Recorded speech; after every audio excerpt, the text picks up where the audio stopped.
Hello, hello, hello. You're tuning into another episode of TheWunderkindShow.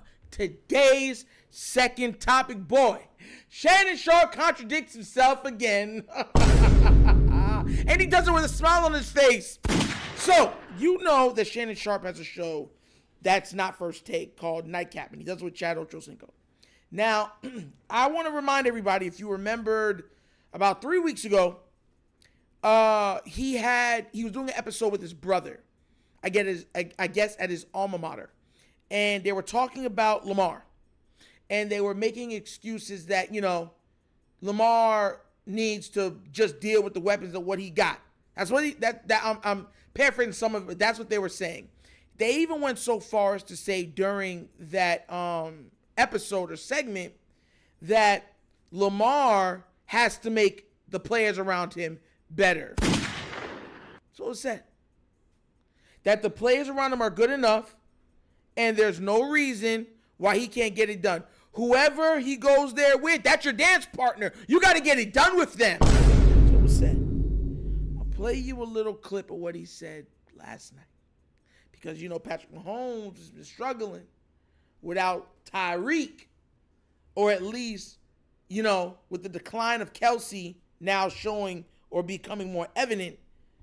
Now it's showing that, hey, he needs more wide receiver help. But let me show you what he was saying yesterday, because he deserves all this criticism. All right, so without further ado, let me play the con, and then we go. But, Ocho, there's a bigger problem. And I told you this. Yes, sir. Even the greatness of Patrick Mahomes, he can't overcome these mediocre receivers. And I kept it.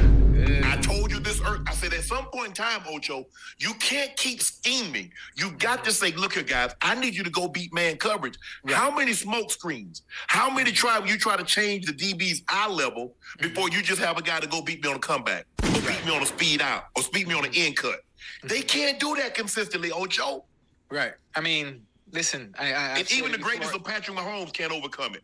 You know, I honestly, when you think about it, I think they regret. I wouldn't say regret letting Tyreek go, but now you understand his importance and what he meant to that team. Because now when Travis Kelce's not having a great game, who else do you have as an outlet that you can count on to continuously win one-on-one battles? I mean, listen, the entire game, they was really basically playing man-to-man on everybody because they didn't feel they had anybody adequate enough to get open in 1v1 situations. And that's exactly what you got. Look, I think the thing is, look, they've proven Pat Mahomes won the MVP. They won the Super Bowl without Tyreek. Yeah. But I think the mistake that you make is sometimes you're like, okay, we're straight. There are guys out there. You could have got a DeAndre Hopkins, a guy that can beat man coverage consistently. Yeah. Right. And so now you pair him with Travis Kelce, and now you let Kadarius Toney, now you let Sky Moore, now you let Rashee Rice. You let them continue to grow, knowing you got two guys on a given play that can go consistently. Right. Hold on. Let me get this straight. So it's not enough for Patrick to have one guy that can go get it. He needs two that can consistently get it done so that other guys can flourish around him. That's what you're trying to tell me right now. Oh! Where was that energy? Where was that energy? Wasn't that what we were complaining about in Baltimore? Begging for, pleading for? Wasn't it? Huh? Oh, you don't remember that, huh? You're going to act like you don't remember none of that. You're going to, I have amnesia. The CTE is kicking in. I'm sorry. My memory is not working. Get out of here with that, bruh. See, this is what we have a problem with. The contradictory statements. And look, I get it, right? You don't like Lamar. Fine. But at least keep the same baseline. Bro, I want everyone to understand this. I like Pat. I like Pat for a long time. But let's keep things in context. Tyreek Hill is having his best football years without him. That's not a shot at Patrick Mahomes. That's just showing you how good Tyreek Hill actually is.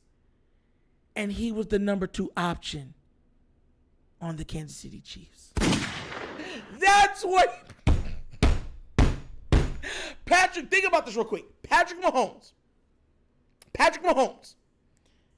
was throwing to the best tight end of our generation, maybe of all, the best receiving tight end probably of all time. And Tyreek, if he stays on this page, he'll get 2,000 yards receiving, right? Bruh, he's going to go down as a top 10 receiver of all time. Because people don't like calling him a receiver. Oh, he's just a weapon. No, he's a receiver. Top 10 of all time. So that's the type of things that Patrick Mahomes had to work with. We've watched Lamar have to literally turn a crap into a full course meal. Willie Snead, Seth Roberts, 1 foot Marquise Brown, Deshaun Jackson, Sammy Watkins, Demarcus Robinson. Those are the players that Lamar Jackson's had to throw to on the outside. And you expect me to keep a straight face? Like you don't know what you're saying or what you're doing or how you're creating narratives because you don't like the player? Tell me how that's even fair. Tell me. Have you no shame? No decency? Any common sense? Please let me know. Please. I need to know. That's crazy. Bro, imagine, listen, I want y'all to understand something real quick. And I'm not hating. I'm not hating on Patrick Mahomes or anything like that. What I'm saying is you compared Lamar only to Patrick Mahomes. You refuse to compare them other guys to Patrick Mahomes because he had so much at his disposal on top of being extremely talented, right? You had Andy Reid drawing up plays with Eric Bieniemy. Eric Bieniemy and Andy Reid working in tandem together. Jeez! That's crazy right there. But then you got Travis Kelce and Tyreek Hill working in tandem. And at the time, you had the top 2 offensive line in the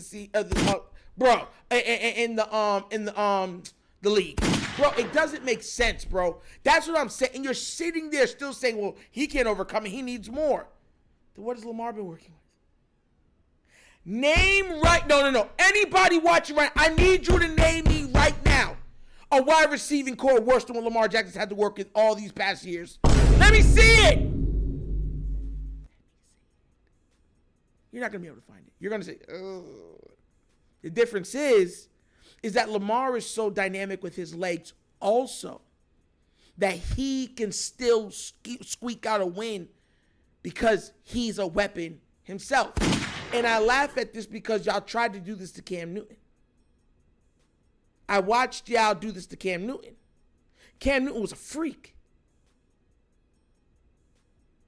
And instead of giving him weapons like his contemporary, oh, he's a good enough weapon right now. You don't even give him all that. We can save money. We ain't even going to give him that great of an O-line. We're just going to say, hey, you big, you strong. Go make it work. And every single time, well, Cam has to make it work. Cam has to play beyond his offensive line. Cam has to play beyond his receivers. The same thing you're doing to Lamar Jackson. He has to play beyond his offensive line. He has to play beyond his receiver. He has to play beyond his running back. And that's always been the problem. If all the running backs go, well, Lamar got to go run and go get those yards. If the offensive line is in pass blocking, probably he has to go dip, dive, duck, and dodge. If his receivers are dropping passes, so what? Lamar still has to be perfect. That's what was said. Jesus. Bro. Listen, man, what do y'all think? Am I tripping? Am I going off on the wrong tangent?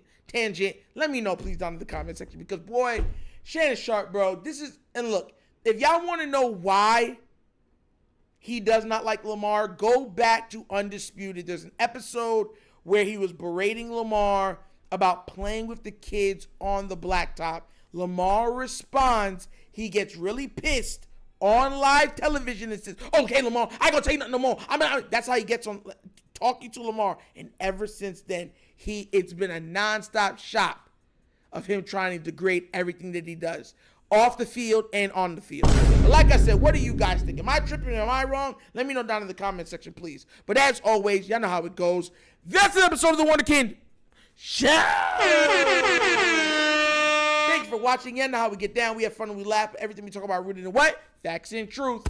After this episode, we're going live. That is right. We will be live for the Kansas City Chiefs, the Cincinnati Bengals, and the Jaguars game for Monday Night Football. We will be streaming that live. So go out there and catch that. And check out the Patreon, right? We do have the Patreon. It's up. 3 tiers of content. Give it a look. Give it a try. Let me know what you think.